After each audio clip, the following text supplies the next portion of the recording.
Tunashukuru Mwenyezi Mungu kwa sababu ilikuwa tunapata shida sana, tunasafiri kwenda mbali kwa sababu ya huduma. Tunamshukuru rais wetu kwa kutupatia huduma za karibu, awajalie na awape nguvu na wapate kutujengea na majengo zaidi ya huduma zetu ili tusipate shida za kwenda mbali. Kutokana tunapoenda mbali tunapata changamoto kubwa kwa sababu tunalipia gharama kubwa aliyakuwa uwezo wetu ni mdogo. Shukuru kwa maabara hii ni kubwa, tunapata huduma, wauguzi ni wengi pia tunaokuja kwa ajili ya huduma tunapata sehemu ya kukaa tofauti na maabara ya mwanzo. Eneo lilikuwa ni dogo, hata sehemu ya kukaa kivuli hamna, ina maana ni kwenye jua. Tofauti na sasa hivi ukija hapa ni kwamba unakaa sehemu kuna kivuli vizuri, pia ndani sehemu za huduma ni nyingi, tofauti na maabara ile ndogo ya zamani. Tunashukuru serikali pia kwa sababu maabara ambayo ilikuwa ni ya zamani kwanza ilikuwa na eneo dogo.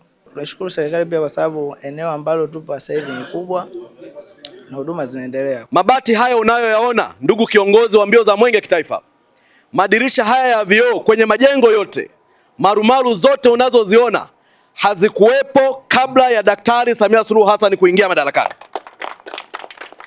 Mheshimiwa Rais, tulikwenda bungeni tukafikisha kilio chetu na akakisikia kama ambavyo amekisikia kwenye wilaya nyingine zote za nchi yetu. Tangu mwaka 2023 amekuwa akitupa fedha hapa zaidi ya milioni 900 kila mwaka kwa miaka yote mpaka sasa, na tumefanya ukarabati wa hospitali hii kwa kiwango kikubwa. Mwenge wa Uhuru umekagua ujenzi wa jengo letu la maabara. Mheshimiwa Mkuu wa Wilaya, jengo letu limekamilika, tena limekamilika katika ubora mkubwa. Mheshimiwa Mkuu wa Wilaya ya Handeni, jengo letu linaendelea kutoa huduma kwa Tanzania.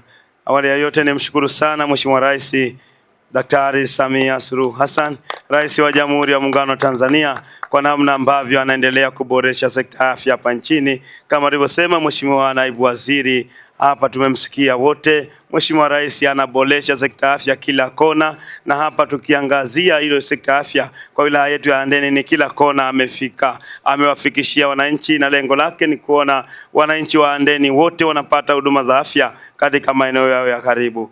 Hospitali kama alivyosema kwamba ipo toka zamani, lakini Mheshimiwa Rais alivyoingia madarakani ameanza kuiboresha, na sasa ukitazama ni kama hospitali ya rufaa, lakini kumbe ni hospitali ya wilaya. Tunamshukuru sana Mheshimiwa Rais kwa kazi kubwa ambayo anaifanya kuboresha sekta afya. Kila muda mnaona fedha zikija katika halmashauri yetu kuendelea kuboresha miundombinu ya afya, lakini yeye anachokiomba kwenu ni kuhakikisha mlinde amani na utulivu. Yeye kila mwaka ataendelea kuboresha zaidi hapa alipoboresha kwa sasa.